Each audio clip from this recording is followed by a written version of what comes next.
குடிசையிலே கொஞ்ச காலம் தங்கி பாருலே கூரையின் ஓட்டை வீரி செல்வாடி நட்சத்திரம் எண்டி பாருலே கூவும் செல்போனின் நச்சரிப்பை அணைத்து கொஞ்சம் செல்வண்ணின் உச்சரிப்பை கேப்போ வெறும் காலில் செருப்பின்று நடந்து மண்ணோடு பேசிக்கொண்டு போவோம் மழலைகளாவோ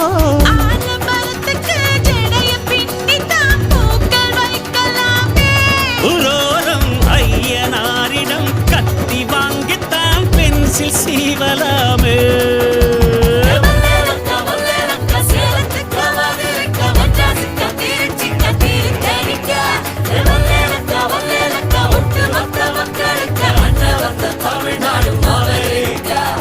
காவிரி யாரும் கை குத்தல் அரிசியும் மறந்து போகும்.